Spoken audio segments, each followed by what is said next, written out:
उम्मीद है कि समय का अच्छी तरीके से उपयोग कर रहे होंगे। तो चलिए फिर से हम समय का उपयोग करते हैं, आगे बढ़ते हैं। तो देखते हैं कि 1757 ईस्वी का जो प्लासी का युद्ध ना, हम कल को अच्छी तरह से पढ़ चुके थे, कल पूरी तरह से पढ़ा था। आज हम फिर से रिवीजन कर लेते हैं, क्विक रिवीजन कर लेंगे। और आज हमें पढ़ना क्या है, तो हम पढ़ लेते हैं 1764 ईस्वी में जो बक्सर का युद्ध हुआ था ना, उसकी कहानियां को हम अच्छी तरीके से समझ लेते हैं, ताकि आपको कोई परेशानी समझने में ना हो। ठीक है। कल का युद्ध में हमने क्या देखा था कि 1757 ईस्वी का क्या हुआ था, प्लासी का युद्ध हुआ था। किसके बीच? सिराजुद्दौला और रॉबर्ट क्लाइव के बीच में हुआ था। इसके तरफ से कौन था? इसके तरफ से कौन था? मीर जाफर, जो गद्दार था। ये गद्दार था। मुर्शिदाबाद के किसी हाजिरी जवाब व्यक्ति ने क्या बोला था कि ये मीर जाफर जो है, ये मीर जाफर रॉबर्ट क्लाइव का क्या है? गधा है। ठीक है। फिर 1759 ईस्वी में क्या हुआ था? बेदरा का युद्ध हुआ था। फिर बेदरा का युद्ध में क्या था? किसके किसके बीच हुआ था? तो अंग्रेज और डच के बीच में हुआ था। तो किसकी हार हुई थी? तो डच की हार हुई थी। और इसी युद्ध में मीर जाफर का बेटा कौन था? मीरन। ये मीरन की क्या हो चुका था? हत्या इसी युद्ध में हो चुका था। यहां तक हमने देखा था। अब इसे अंग्रेज को क्या था? शक था कि ये मीर जाफर किधर से मिला हुआ है? डच से मिला हुआ है, क्योंकि मीर जाफर को एहसास हो गया था कि हमने क्या किया है? गलतियां कर चुका है। इसीलिए वो अंग्रेज की तरफ से अब ना रह करके डच की तरफ से अप्रत्यक्ष रूप से क्या रहने लगा था, और यही इसे शक हो गया था। अब है कि अब इसे बंगाल से के नवाब से इसे हटा देता है। ठीक है।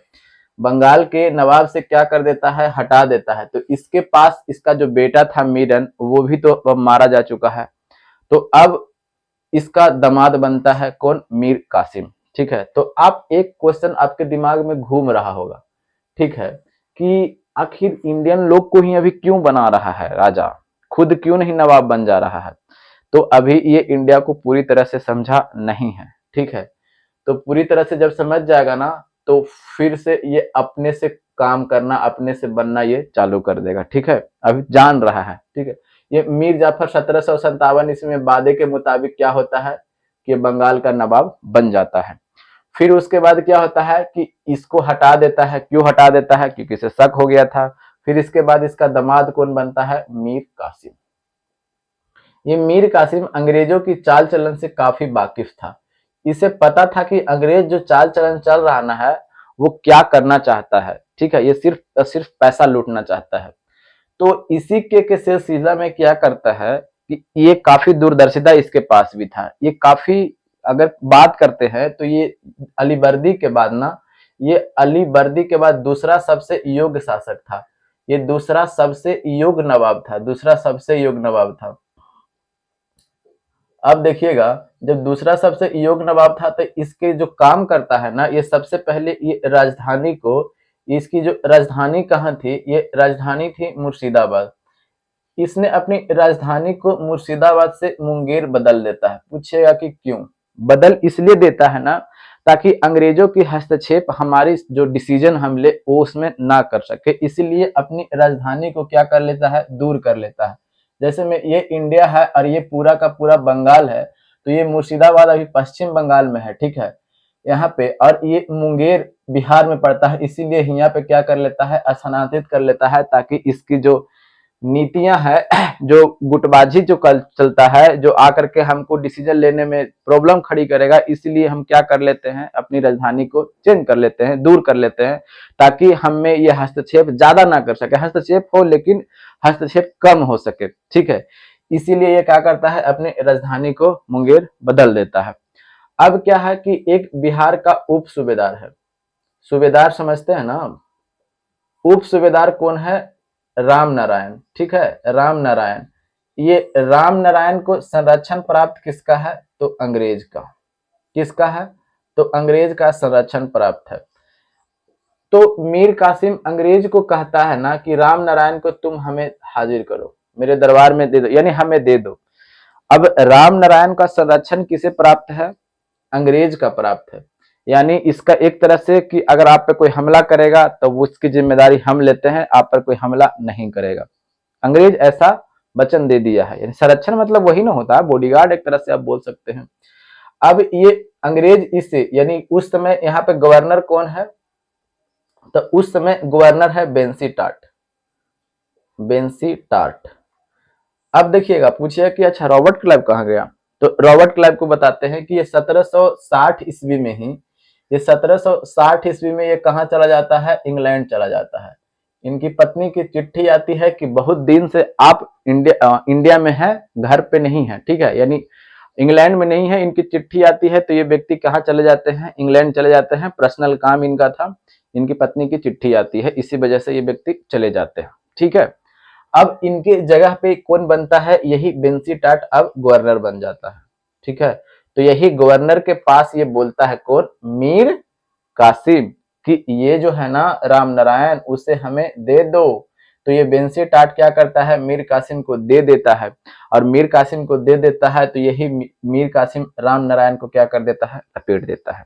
अब जब लपेट देगा तो अंग्रेज को तो गुस्सा आना लाजमी है, क्योंकि आप खुद समझ सकते हैं, क्योंकि जिस व्यक्ति को हम सुरक्षा की गारंटी दिया था और वही व्यक्ति को हम वो सामने वाला व्यक्ति क्या कर चुका है, मार चुका है। तो अब इसके मीर कासिम और अंग्रेज के बीच में खटास चालू हो गया, यानी दुश्मनी चालू हो गई। तो फिर उसके बाद कुछ छोटे मोटी लड़ाइयां होती है, जैसे में मुर्शिदाबाद में लड़ाइयां होती है, ठीक है, मुर्शिदाबाद में। और ये जो था ना मीर कासिम, अंग्रेजों को काफी पहले से समझ चुका था, और जो पैसे कौड़ी की बात होती थी तो पैसे कौड़ी भी देने काने में ये आनाकानी करता था।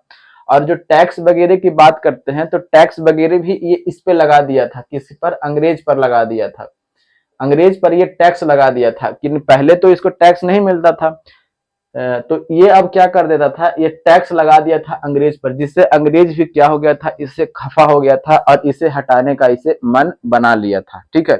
लेकिन मौका की तलाश में था, क्योंकि ऐसे कैसे हटा सकता है, कुछ ना कुछ तो मौका चाहिए। अब तब मुर्शिदाबाद में लड़ाइयां होती है, मुर्शिदाबाद में भी क्या होता है, मीर कासिम का हार होता है, और फिर मुर्शिदाबाद से ये कहाँ चला जाता है, पटना चला जाता है।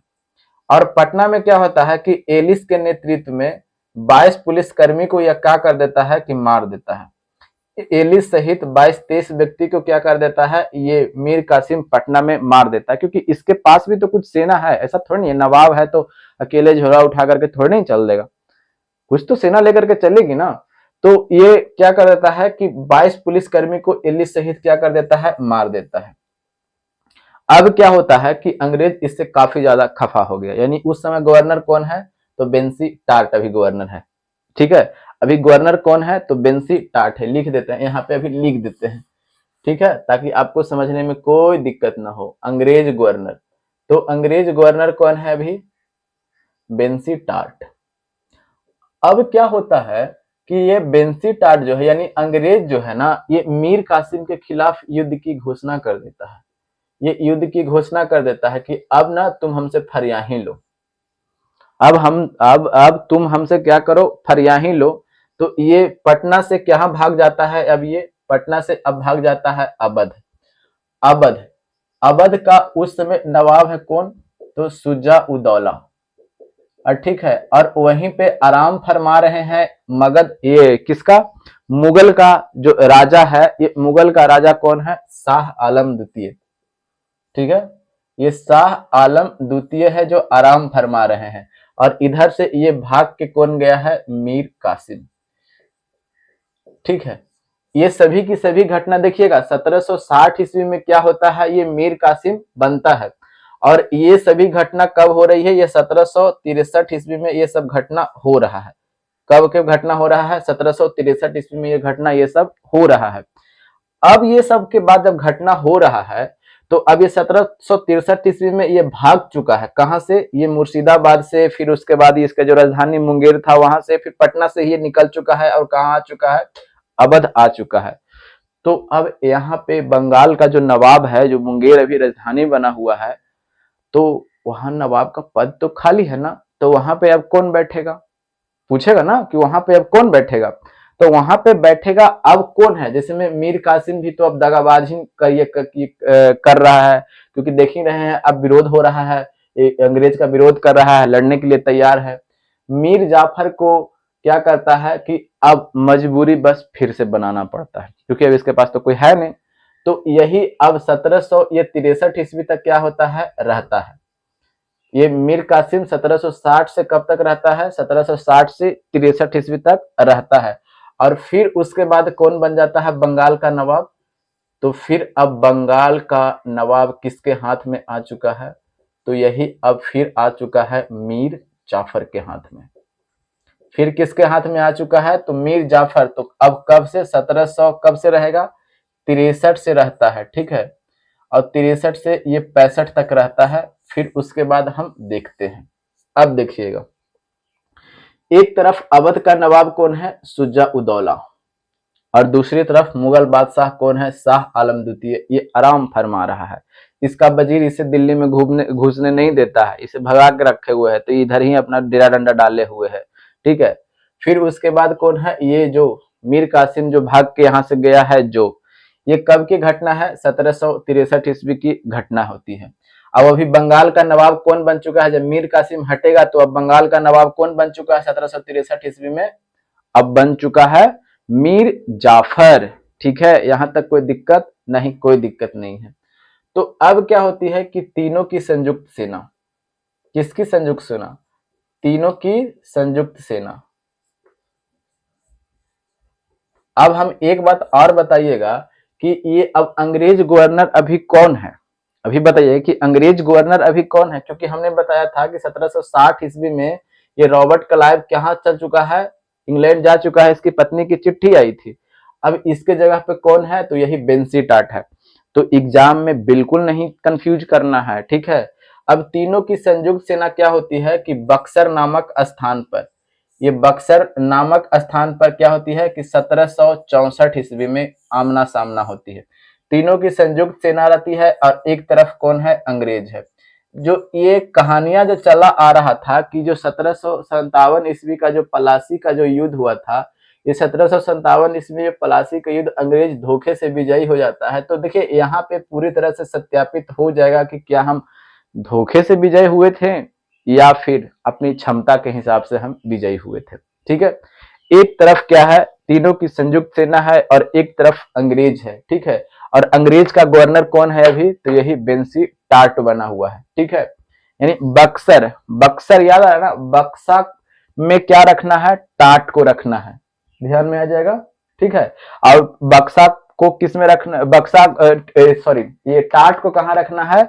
बक्सा में रखना है, ठीक है। और इसका नेतृत्व कौन कर रहा है अंग्रेज की तरफ से? तो अंग्रेज की तरफ से कौन कर रहा है? हेक्टर मुनरो, ठीक है। ये हेक्टर मुनरो कर रहा है। और इधर की तरफ से तीनों की संयुक्त सेना क्या होती है? आमने सामने होती है। और अंततः भी यही होता है जो 1757 ईस्वी की पलासी के युद्ध में हुआ था। ये क्या होता है? ये तीनों की संयुक्त सेना की हार होती है और अंग्रेज यहाँ पे भी क्या हो जाता है? विजयी हो जाता है। तो क्वेश्चन देखिए, यहाँ से कई तरह के क्वेश्चन बनते हैं कि 1764 ईस्वी का बक्सर का युद्ध किसके नेतृत्व में लड़ा गया था? तो किसके नेतृत्व में लड़ा गया था? Hector Munro. देखिएगा बक्सा क्या हुआ रहता है? मुना हुआ रहता है, याद रहेगा। देखिए निमोनिक मेथड इसे बोलते हैं, ये आपको ना याद रहेंगे, ठीक है। अब बक्सा क्या हुआ रहता है? मुना हुआ रहता है। और बक्सा में क्या रखना है? टाट को रखना है। तो बेंसी टाट यहाँ का गवर्नर था उस समय, ठीक है। अगर बात करते हैं तो मुगल बादशाह कौन है? तो मुगल बादशाह कौन है? तो अब देख रहे हैं कि शाह आलम द्वितीय है यहाँ, तो ठीक है। अगर पूछ देगा कि बंगाल का नवाब कौन है? तो आप खुद देख रहे हैं कि 1763 ईस्वी में फिर से मीर जाफर बन चुका है। और ये 1764 ईस्वी में बीच में ही पड़ रहा है। तो 1764 ईस्वी में कौन बंगाल का नवाब है? तो फिर से मीर जाफर है। देखिएगा पहले ना आप इस चीज को रटते थे, तो क्या अब रटना पड़ रहा है? तो कहिएगा बिल्कुल नहीं। ठीक है, चीजों को समझ के चलिएगा ना तो आपको ज्यादा दिन तक रहेंगे। अब आप ये चीज ना आपको ज्यादा दिन तक रहेंगे, रटने की झमेला आप छोड़ दीजिए, ठीक है। क्योंकि क्वेश्चन किसी भी तरीके से पूछे जा सकते हैं। अब खुद देखते हैं कि अब स्टेटमेंट में क्वेश्चन आने लगे हैं, एक स्टेटमेंट, दो स्टेटमेंट, तीन स्टेटमेंट, तो कैसे आगे सोल्व कीजिएगा, ठीक है। चीजों को संभालने के लिए सीखिए। अब क्या होती है कि हेक्टर मुनरो के नेतृत्व में लड़ा जाता है। फिर उसके बाद क्या होता है? ये तीनों की संयुक्त सेना की क्या होती है? हार हो जाती है। अब जब हार हो जाती है तो तीनों को फेरा फेरी से बुलाया जाता है। अब इसे क्या कर सकते हैं? मिटा दे। मिटाने के बाद में हम फिर से बताते हैं कि क्या क्या अब होता है। सो इसे हम मिटा देते हैं, स्क्रीनशॉट ले लीजिए, ठीक है, ताकि आप फिर आगे जो हम बताएंगे वो देख सके। अब देखिएगा, अब तीनों की संयुक्त सेना की क्या होती है? फेरा फारी से बुलाहटा होता है कि बहुत तुमने लड़ा है, अब आओ तुमकी सबकी हम क्या करते हैं? खबर लेते हैं। तो 1765 ईस्वी में, 1764 ईस्वी में किसका युद्ध होता है? बक्सर का युद्ध हो चुका है। ठीक है, तो 1765 ईस्वी में कब की बात है? तो 1765 ईस्वी में ये रॉबर्ट क्लाइव, कौन? रॉबर्ट क्लाइव, ये गवर्नर फिर बन करके आता है, यानी गवर्नर बन करके क्या आता है? दोबारा आता है। अब जब दोबारा आता है तो अब मेन हाथ मालिक किसके हाथ में है? यानी मेन मालिकगिरी अब अंग्रेज का कौन है? यही रॉबर्ट क्लाइव है। तो रॉबर्ट क्लाइव क्या करता है कि 12 अगस्त 1765 ईस्वी को ही इलाहाबाद की संधि करता है। किसके किसके बीच? इलाहाबाद की प्रथम संधि। तो संधि में जो व्यक्ति हारा है उसको बुलाया जाएगा, संधि में जो व्यक्ति हारा है उसको बुलाया जाएगा कि आओ बैठो, बहुत उछल रहा था, देखते हैं यहाँ पे कितना उछलते हो। तो इलाहाबाद की क्या चीज होती है? प्रथम संधि होती है। तो प्रथम संधि में कौन है? तो शाह आलम द्वितीय है। ये शाह आलम द्वितीय कहाँ का? मुगल का बादशाह है। ठीक है, और एक तरफ कौन है? अब देखिएगा, ये 1765 ईस्वी में क्या होता है, यहाँ पे थोड़ा सा हम इधर की ओर आ जाते हैं। ये 1765 ईस्वी में ये मीर जाफर जो है, ये मीर जाफर का अचानक मृत्यु हो जाता है। 1765 ईस्वी में अचानक मीर जाफर का मृत्यु हो जाता है। तो 1765 ईस्वी के बाद यानी मीर जाफर के जो भी बंगाल का नवाब बनता है तो बनता है वो नज्म उदौला। क्या बनता है? नज्म उदौला। तो अभी बंगाल का नवाब कौन है? तो नज्म उदौला है। तो क्वेश्चन ये भी पूछे जा सकते हैं। देखिएगा, बक्सर का युद्ध जब लड़ा जा रहा था तो उस समय बंगाल का नवाब कौन है? तो मीर जाफर। लेकिन जब इलाहाबाद की संधि हो रही है तो इलाहाबाद की संधि के समय कौन नवाब है? तो यही नज्म उदौला है। तो कौन है? नज्म उदौला है, ये बंगाल का नवाब है। ठीक है, ये कौन है? बंगाल नवाब। और एक तरफ जो अब कहिए कि अवध का नवाब, तो वो भी आएगा। ठीक है, वो भी आएगा। तो उसके साथ में इलाहाबाद की द्वितीय संधि होती है। अभी पहले संधि में इन दोनों से फरिया रहा है। अब क्या होता है, ये अब एक तरफ कौन है और एक तरफ है रॉबर्ट क्लाइव, ये सब के बीच में ना संधि होगा। अब इस संधि के तहत कुछ बातें निकल करके आएगी कि संधि के तहत क्या होना चाहिए और नहीं होना चाहिए। तो जो ये काड़ा है ना, काड़ा, ये काड़ा और मानिकपुर, ये मानिकपुर दो जिला था। किसका जिला था? ये अवध का। ये इसे किसे दे दिया गया है? तो इसे दे दिया गया है मुगल बादशाह को दे दिया गया है। देखिएगा, ये काड़ा एक जिला था और एक मानिकपुर जिला था। किसका था? अवध का। जो अब किसे दे दिया गया है? तो अब दे दिया गया है शाह आलम को। यानी शाह आलम को अब ये दे दिया गया है, यानी अवध के नवाब से छीन करके किसे दे दिया गया है? तो यही शाह आलम द्वितीय को अब दे दिया गया है। फिर उसके बाद में क्या होता है कि बंगाल, फिर उसके बाद बिहार, फिर उसके बाद उड़ीसा, ये तीन जगह पर क्या होती है? अंग्रेजों की दीवानी प्राप्त हो जाती है। अब इसका मतलब कई लोगों को समझ, यही सबसे ज्यादा है इंपॉर्टेंट, यही सबसे ज्यादा, कुछ याद रहे या ना रहे लेकिन ये याद रहना चाहिए। दीवानी प्राप्त करने का मतलब क्या होता है ना, कि जैसे में अब पैसे कौड़ी के जितने मामले थे संबंधित, वो सभी के सभी अब कौन देखेगा? अंग्रेज देखेगा। और जो सैन्य वाले जो मामले हैं वो नवाब देखेंगे, यानी नज्म उदौला देखेगा। और जो पैसा कितना आ रहा है, कितना जा रहा है, कितना टैक्स लगाना है, कितना नहीं लगाना है, वो सभी के सभी अब कौन देखेगा? तो वो सभी के सभी अब अंग्रेज देखेगा। तो यही से अब देखिएगा, इससे अपार धन की क्या होती है? इससे प्राप्ति होती है। और इसी से क्या होता है कि ये भारत में अपनी स्थितियां को मजबूत करने की इसकी शुरुआत यहीं से प्रारंभ हो चुकी है। क्योंकि देखिएगा, तीन को बंगाल, बिहार, उड़ीसा जो आज आप देख रहे हैं ना, ये यही देखिएगा, ये इतना बड़ा क्षेत्र अब इसे किसे मिल चुका है? इसे मिल चुका है, अंग्रेज को मिल चुका है। किसके लिए? दीवानी प्राप्त करने के लिए। यानी पैसा कौड़ी का जितना मामला होगा अब कौन देखेगा? अब सीधा सीधी अंग्रेज देखेगा। अब क्या होती है फिर उसके बाद? 26 लाख रुपया, कितना? 26 लाख रुपया शाह आलम द्वितीय को वार्षिक पेंशन देता है। वार्षिक पेंशन देता है कि आपको टेंशन नहीं लेना है, इतना जो बिहार, बंगाल, उड़ीसा जितना भी कर प्राप्त होगा वो तो कौन रखेगा? वो तो सब रखेगा। कितना कर इकट्ठा करना है, नहीं करना है, वो सब अंग्रेज रखेगा। तो अब इसको चलने के लिए कुछ तो रोजी रोटी चाहिए ना, तो इसके लिए क्या करता है कि 26 लाख रुपया ये मुगल बादशाह को कौन देता है, ये अंग्रेज देता है, वार्षिक सालाना देता है। ये इलाहाबाद की प्रथम संधि होती है। ये तीन गो चीज होता है। पहला चीज में क्या होता है कि काड़ा और मानिकपुर जिला किसका है, अवध का, वो उसे छीन लेता है और छीन करके किसे दे देता है, ये शाह आलम द्वितीय को दे देता है। ठीक है। अब बिहार, बंगाल और उड़ीसा का दीवानी प्राप्त किसे हो जाता है, अंग्रेज को हो जाता है। और सैन्य मामला कौन देखेगा, तो सैन्य मामला अब देखेगा नवाब। तो यही से तो द्वैध शासन प्रारंभ हो जाते हैं। जो आप पढ़ते ना है कि रॉबर्ट क्लाइव का द्वैध शासन ये 1765 ईस्वी में, तो आगे हम लिखवा देंगे एक बार ठीक से। और 26 लाख रुपया का वार्षिक पेंशन किसे प्राप्त हो जाता है, तो यही शाह आलम द्वितीय को प्राप्त हो जाता है। ये इलाहाबाद की प्रथम संधि हो रही है।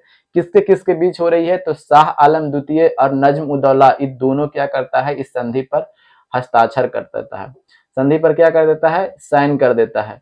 अब होता है दूसरा से संधि, इलाहाबाद की द्वितीय संधि। अभी तो अवध का नवाब वो भी तो शामिल था ना बक्सर के युद्ध में। अब उसे बुलाता है कि तुम कहां जा रहे हो, इधर आओ। तो अब दूसरा संधि देख लेते हैं। तो क्या इसे मिटा दे, तो हम मिटा देते हैं। ठीक है, चलिए ऊपर ही लिख लेते हैं। ठीक है, ऊपर में ही अब लिख लेते हैं। अब देखिएगा, अब इलाहाबाद की द्वितीय संधि होगी। तो द्वितीय संधि किसके किसके बीच हो रही है, सो देखिएगा। ठीक है, अब क्या था कि इलाहाबाद की द्वितीय संधि, इलाहाबाद की द्वितीय संधि, ये द्वितीय संधि में कौन कौन है, एक तरफ कौन है, तो अवध का नवाब है, अवध का नवाब रहेगा। और दूसरी तरफ में कौन रहेगा, तो दूसरी तरफ में यही रहेगा कौन, रॉबर्ट क्लाइव, रॉबर्ट क्लाइव। ये हो रहा है 15 अगस्त, 3 दिन के बाद हो रहा है, 15 अगस्त 1765 ईस्वी में हो रहा है। ठीक है। अब क्या होता है कि ये संधि के तहत जो परिणाम निकल करके आते हैं, ये परिणाम में क्या होते हैं कि परिणाम में क्या बोला जाता है कि जो तुम्हें काड़ा और मानिकपुर, ये मानिकपुर को तुमसे क्या कर लिया जाता है, छीन लिया जाता है, यानी तुम्हारे पास अब नहीं रहेगा। ठीक है। फिर उसके बाद तुम्हें हर्जाना के लिए 50 लाख रुपया देना पड़ेगा। कितना रुपया, हर्जाने के रूप में। जो हमारे साथ में जो युद्ध किया है ना, तो हमें इतना का क्षति हुआ है, तो तुम्हें कितना पैसा देना पड़ेगा, तुम्हें 50 लाख रुपया देना पड़ेगा। और इसकी सुरक्षा की गारंटी ये ले लेता है। ठीक है। अब देखिएगा, इलाहाबाद की द्वितीय संधि यहाँ पे समाप्त हो जाती है। ठीक है। अब देखिए, इसको मिटा देते हैं। ठीक है। और मिटाने के बाद में जो द्वैध शासन है वो हम देख लेते हैं, ताकि आपको फिर बाद में कोई परेशानियां ना रह जाए। इसको मिटा देते हैं, एक बार स्क्रीनशॉट ले लीजिएगा तो ले लीजिए। ठीक है। अब क्या होता है, ये देखिएगा, द्वितीय संधि यहाँ से अब समाप्त हो चुका है। अब जो कहानियां हैं वो तो कहानियां खत्म हो चुकी है सभी। अब भारत में क्या अंग्रेज का वर्चस्व स्थापित हो चुका है कि नहीं, तो जी हाँ, अब तो भारत में अंग्रेज का वर्चस्व स्थापित हो ही चुका है। ठीक है। अब देख लेते हैं। देखिएगा, 1765 ईस्वी में बंगाल में क्या होता है, द्वैध शासन आ जाता है। द्वैध शासन आ जाता है। द्वैध शासन में क्या था कि एक तरफ से दीवानी मामला था और एक तरफ से सैन्य मामला था। तो दीवानी मामला कौन देखेगा, दीवानी मामला कौन देख रहा था, दीवानी मामला कौन देख रहा था, अंग्रेज देख रहा था। और प्रशासन वाले कौन देख रहे थे, तो प्रशासन वाले कौन देख रहा था, तो अब देख रहा था नवाब देख रहा था। यही कोई दिक्कत किसने लाया था, तो ये रॉबर्ट क्लाइव ने लेकर आया था, रॉबर्ट क्लाइव लेकर के आया था। यहां तक भी कोई दिक्कत, तो बोलिए कि कोई दिक्कत नहीं होती है। अब क्या करता है कि 1772 ईस्वी में ये वारेन हेस्टिंगस जो है, ये द्वैध शासन जो चलता आ रहा था, इसे क्या कर देता है, समाप्त कर देता है। क्योंकि इससे काफी मात्रा में शोषण हुआ था, मजदूरों का, लोगों का काफी मात्रा में शोषण हुआ था। क्योंकि खुद सोच करके देखिए, सिर्फ और सिर्फ पैसा उगाही करना है, तो इतना ज्यादा टैक्स से दबा दिया लोगों को कि लोगों की जीना काफी ज्यादा मुश्किल हो चुका था। ठीक है। तो यही क्या करता है कि वारेन हेस्टिंगस जो है, ये वारेन हेस्टिंगस क्या करता है, ये क्या करता है, इसे समाप्त कर देता है। ठीक है। ये वारेन हेस्टिंगस गवर्नर बन करके आता है रॉबर्ट क्लाइव के बाद में, तो फिर ये क्या करता है, ये इसे हटा देता है। एक क्वेश्चन ये पूछ देंगे कि बंगाल का अंतिम नवाब कौन था, बंगाल का अंतिम नवाब। तो अंतिम नवाब की बात करते हैं, तो अंतिम नवाब की बात करते हैं तो मुबारक उदौला। अंतिम वाले बात में याद आ गया कि कौन है। जब भी अंतिम बोलेगा तो अंतिम में सब मुबारकबाद बोल करके चला जा रहा है, ठीक है। तो अंतिम नवाब कौन है? मुबारक उदौला। तो क्वेश्चन इस तरह से पूछे जाएंगे ना कि बंगाल का अंतिम नवाब कौन था, तो बंगाल का अंतिम नवाब कौन है? मुबारक उदौला है बंगाल का अंतिम नवाब, ठीक है। समझ में आ गया पूरी तरह से? तो ठीक है, अगर वीडियो आपको अच्छा लगा होगा तो लाइक एंड सब्सक्राइब कर सकते हैं। अगर आपकी इच्छा हो तो कमेंट बॉक्स में जरूर बताइएगा कैसा लगा आपको वीडियो, दोस्तों के पास शेयर कीजिएगा अगर आपकी इच्छा हो तो। अगर इच्छा नहीं है तो कोई बात नहीं है। मिलते हैं अगले वीडियो में, तब तक के लिए हंसते रहिए, पढ़ते रहिए और मुस्कुराते रहिए। जय हिंद, जय भारत।